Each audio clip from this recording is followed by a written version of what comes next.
Salut à tous et à toutes, c'est Aztecra et vous regardez New Mechanicum, merci. À l'occasion de la sortie du jeu Légion Imperialis, je vous ai proposé une série de tutos de peinture pour peindre rapidement, facilement et efficacement vos figurines. C'était un échauffement avant la sortie officielle du jeu. Il y a 2 semaines, je vous ai présenté le contenu de la boîte. J'ai mis en gros une semaine à tout monter et aujourd'hui, je vais enfin vous présenter l'ensemble du montage des figurines de la boîte. J'en profiterai pour partager avec vous quelques petites astuces et une surprise, la récupération de figurines de la boîte de base Epic 40K, ni plus ni moins que l'ancêtre de Légion Imperialis, sorti en 1997. J'ai depuis des années dans mon stock de figurines non terminées une petite armée de Space Marines dans la boîte de base du jeu Epic 40K en 97. Je n'ai malheureusement pas tout le contenu, mais j'ai toute l'infanterie Space Marines et Orc, et j'ai aussi quelques véhicules Orc, les livres de règles, etc. Par contre, je n'ai aucun véhicule Space Marine, et c'est bien dommage. Ces figurines, comme vous le voyez, sont plus petites et bien moins détaillées que les figurines de Légion Imperialis. Il n'en demeure pas moins qu'elles ont un certain charme rétro qui me plaît beaucoup. En plus du contenu de la boîte de base Légion Imperialis, je vais donc préparer les figurines que j'ai de Epic 40K. J'ai tout d'abord commencé par le laborieux travail de récupération des figurines Epic qui étaient collées sur leur socle rectangulaire de l'époque. Je vais enlever les lignes de moulage et les points de jonction entre la figurine elle-même et la grappe plastique à laquelle elle était rattachée, ce qui laisse souvent des résidus disgracieux. Cette étape est longue mais importante, car elle permet de lisser les surfaces afin de les préparer à la phase de peinture. Le but ça va être en fait d'enlever au maximum le socle de l'époque pour récupérer la figurine elle-même que l'on collera ensuite sur un socle rond nécessaire au jeu Légion Imperialis. Et je vais faire ça pour toutes les figurines Epic 40K. Donc autant vous dire que ça m'a pris beaucoup de temps. Mais le résultat en valait la peine. J'ai récupéré tous les copeaux de socle pour les réutiliser dans mon mélange spécial de flocage. Je vous invite d'ailleurs à aller voir ma vidéo sur le soclage de figurines pour plus de détails. Une fois toutes les figurines Epic 40K restaurées, on passe aux figurines de la boîte de base Légion Imperialis à proprement parler. J'ai tout d'abord commencé par les Solar Auxilia, l'infanterie. Les figurines sont finement détaillées malgré leur petite taille, c'est vraiment magnifique. Le manuel de montage est bien fait. Au départ, suivez-le au plus précis que vous pouvez. La particularité des figurines de Légion Imperialis, c'est que vous en mettrez plusieurs sur un même socle. Sachez que si vous vous trompez dans les figurines que vous mettez sur votre socle, ce n'est pas bien grave, puisque le livre de règles permet en fait pas mal de souplesse dans la constitution des listes d'armées et de vos petites escouades. En plus, vous aurez pas mal de rab à la fin, donc essayez de suivre au mieux le manuel de montage, mais sachez que ce qui est plutôt cool, c'est qu'en fait vous allez pouvoir faire un mix un peu comme vous le voulez. Les socles fournis dans la boîte de base sont vraiment pas mal, ils sont imprimés avec un motif type dallage urbain. Ils ont des bords plus fins que les socles ronds habituels de 40K ou Age of Sigmar, mais en fait ils ont le même diamètre que les petits socles ronds de 25 mm.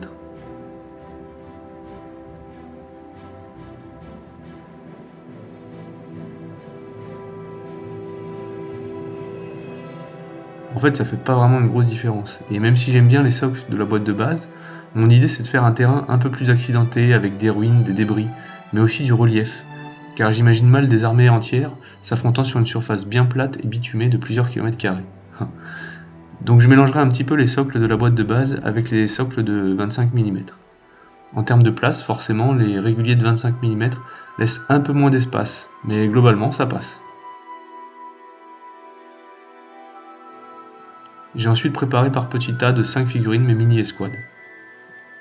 J'ai soclé l'ensemble des figurines anciennes et nouvelle génération de la même manière, ça aidera à lier les armées ensemble. J'ai fait une vidéo plus détaillée, je vous en ai parlé tout à l'heure, sur la façon de socler mes figurines de Légion Imperialis, là encore je vous invite à aller la consulter si ça vous intéresse. L'idée en fait ça va être de représenter un sol recouvert de ruines et de débris dans une zone de combat plutôt urbain. C'est important d'accorder un peu de temps à vos socles car ils permettent d'apporter un narratif et du contraste à l'ensemble de la figurine. Le socle ne doit pas non plus éclipser la figurine, mais il est vraiment important pour donner une cohérence visuelle à toute votre armée. En utilisant la même méthode de peinture et de modélisme sur l'ensemble des socles de votre armée, on renforce l'impression d'unité, et ça, même si les livrets et les schémas de couleurs seront différents entre vos figurines. Pendant que les socles sèchent, terminez de préparer votre infanterie. Même principe que précédemment, l'ébarbage est nécessaire pour enlever les lignes de moulage et préparer les figurines pour la peinture. Faites cette étape au-dessus d'une boîte pour récupérer les copeaux afin d'éviter d'en mettre de partout, Et pour les récupérer à la fin, ça resservira en fait de matériaux pour floquer vos socles.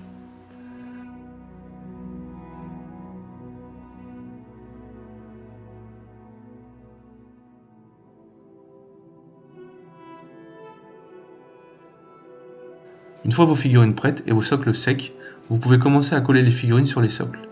Le relief va permettre non seulement de mettre en valeur de manière évidente vos socles de commandement, par exemple en les mettant en hauteur, mais également d'ajouter de la perspective à votre armée. Par contre, c'est vrai qu'en termes de jeu, ça peut parfois générer des petites incohérences.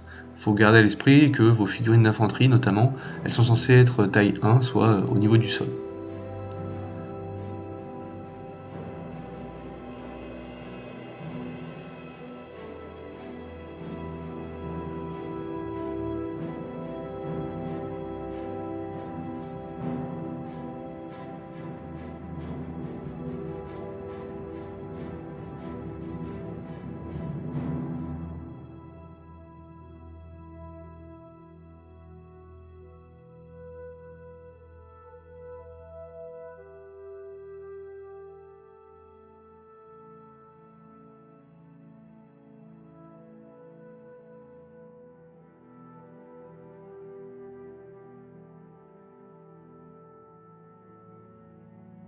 Après avoir préparé les figurines Epic 40K et les Solar Auxilia, il ne reste plus que les Space Marines.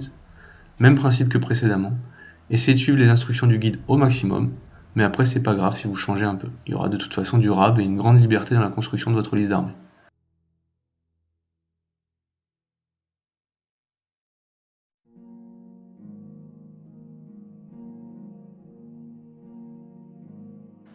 Une fois soclé, je trouve que la différence entre ancienne et nouvelle génération est vraiment moindre. Je fais des petits tas de 5 pour préparer mes petites escouades. À la fin, ça me permet de me rendre compte de tout ce qu'il reste en RAB en termes de figurines. Et avec le RAB, du coup, j'ai eu l'idée de faire un petit état-major mêlant différentes spécialités.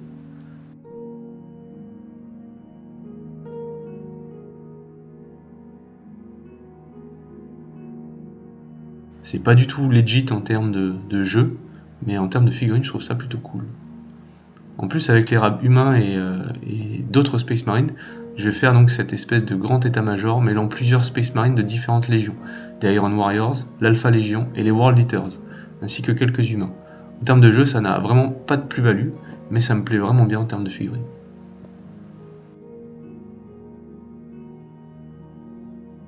Décidément, la différence de taille est moins choquante quand les socles sont un peu travaillés et uniformes. Je suis sûr qu'une fois peint, ça sera vraiment bien sympa.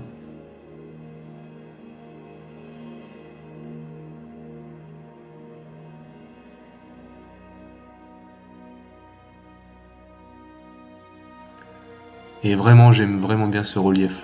Ça rajoute vraiment de la profondeur et de la perspective. Quoi qu'il en soit, une fois que les Marines et les Solar Auxilia sont terminés, il reste les véhicules. Là, ça demandera vraiment de suivre scrupuleusement le manuel. Toutefois, il restera encore pas mal de place à la personnalisation, avec notamment l'interchangeabilité des armements de tourelles. Le niveau de détail est vraiment incroyable.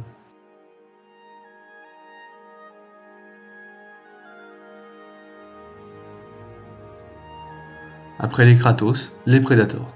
Comme pour les tailles 40K, le châssis est le même que celui du Rhino.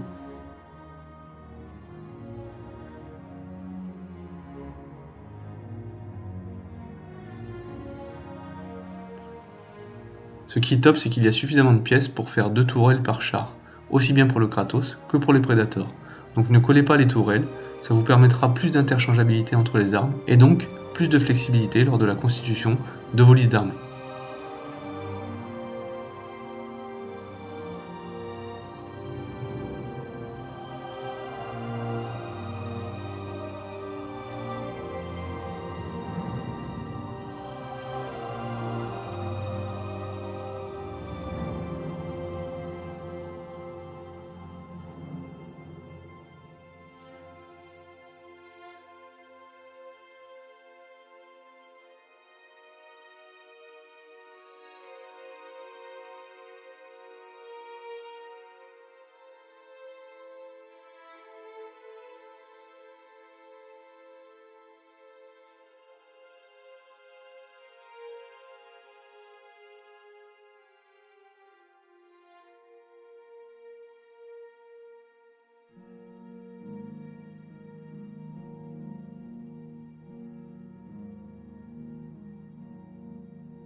Après avoir terminé l'ensemble des figurines de la boîte, de base, je vous propose une petite séquence en accéléré de l'état-major suprême.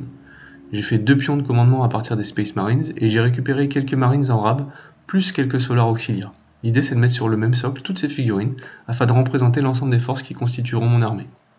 Iron Warriors, Alpha Legion, World Eaters, Solar Auxilia, Mécanico.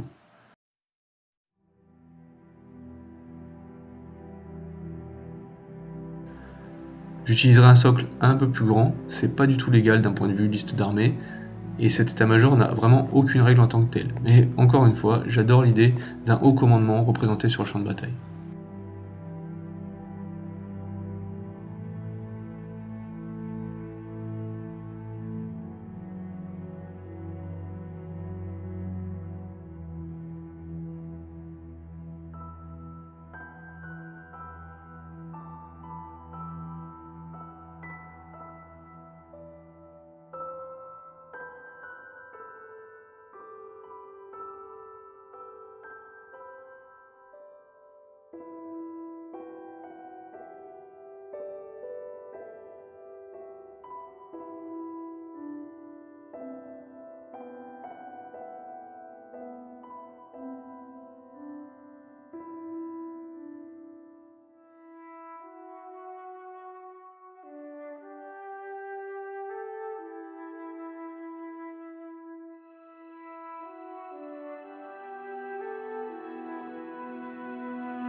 Je vous ai présenté un peu plus tôt dans la vidéo le pion de commandement fait à partir des figurines Epic 40K.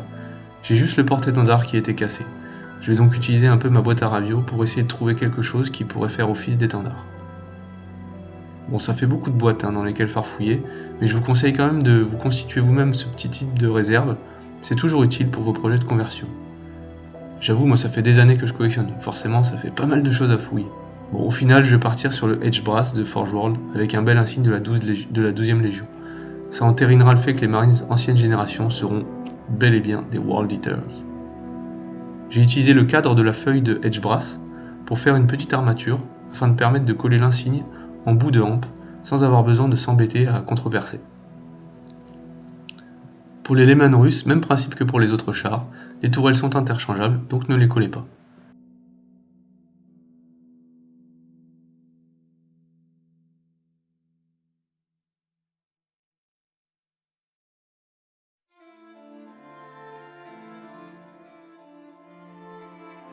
Par contre, pour le choix d'armement de coque, un canon laser ou un bolter lourd, là j'ai préféré en coller 2 de chaque, afin de me laisser plus de flexibilité lors de la composition de la liste.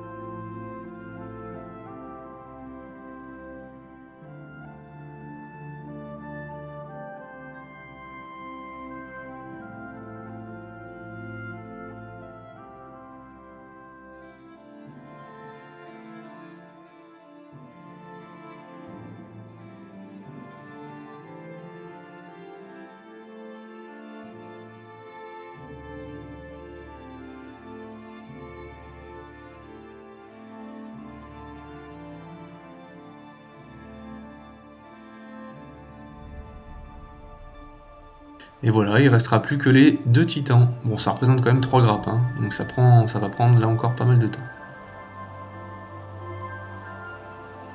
J'ai choisi de monter les 2 titans en suivant les mêmes étapes en même temps, mais vous pouvez tout à fait choisir de les faire un par un.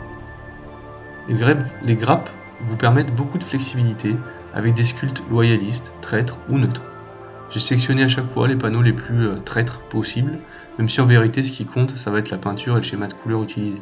Mais bon, on verra ça dans une prochaine vidéo.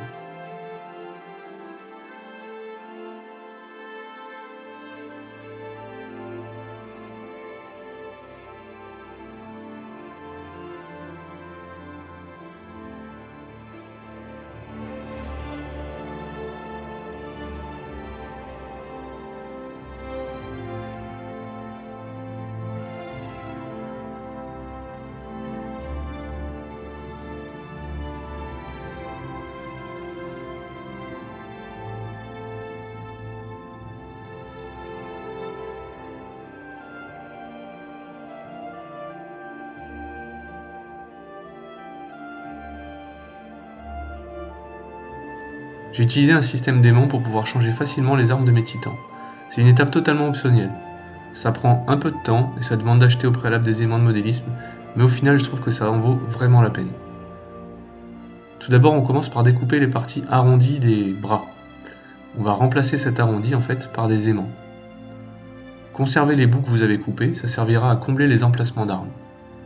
Sinon ce n'est pas grave, de toute façon il n'y en aura pas assez pour tous les systèmes d'armement. Donc il faudra de toute manière utiliser de la résine verte pour combler les trous.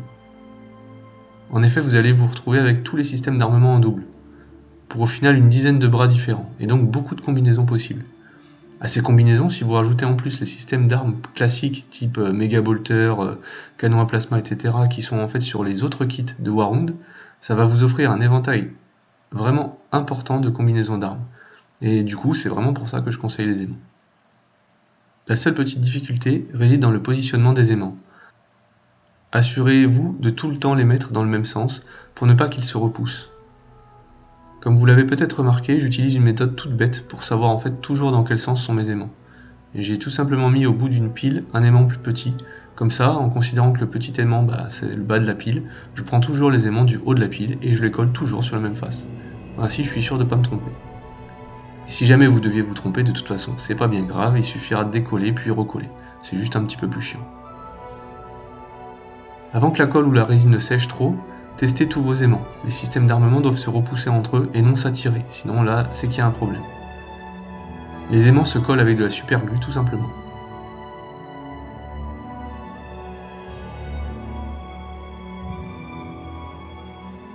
Une fois le montage de toutes vos figurines terminé, récupérez les petits copeaux, ça vous fera des matériaux pour vos socles. Et voilà, le contenu de la boîte est terminé. J'ai fait l'ensemble des socles, quelques aimants pour assurer un peu de modularité, et en bonus, une compagnie complète rétro. Je vous mets quelques clichés, d'abord le contenu de la boîte,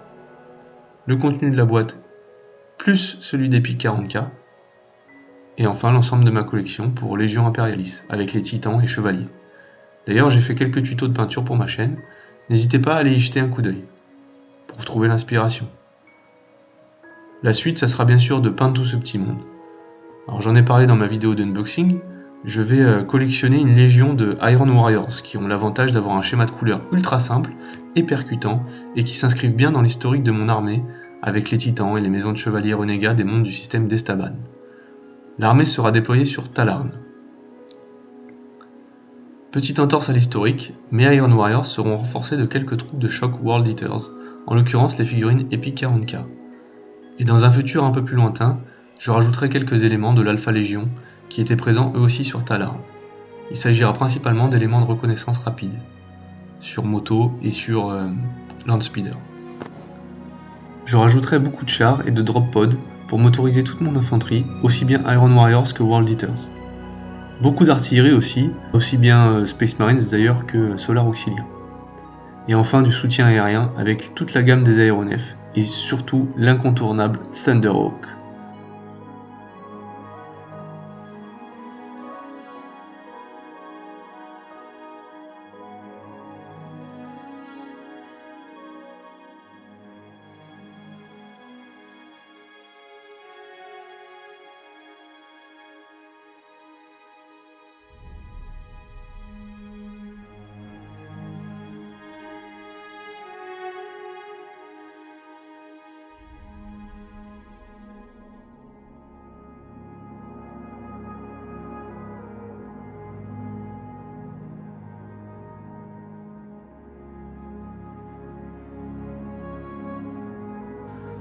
Pour les schémas de couleurs, je m'inspirerai des bouquins de Forge World sortis il y a quelques années, mais malheureusement qui ne sont plus disponibles. Les Iron Warriors tout d'abord, l'Alpha Légion ensuite,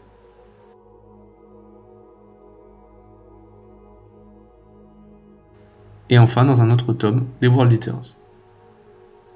Pour terminer, pour les Solar Auxilia, je m'inspirerai tout simplement du pourtour de la boîte de base elle-même. Un schéma simple, gris et sombre avec quelques touches de rouge vif qui donne un aspect agressif aux troupes humaines. Ça me fait vachement penser à la livrée de Maison Gottfried pour laquelle j'avais publié une vidéo.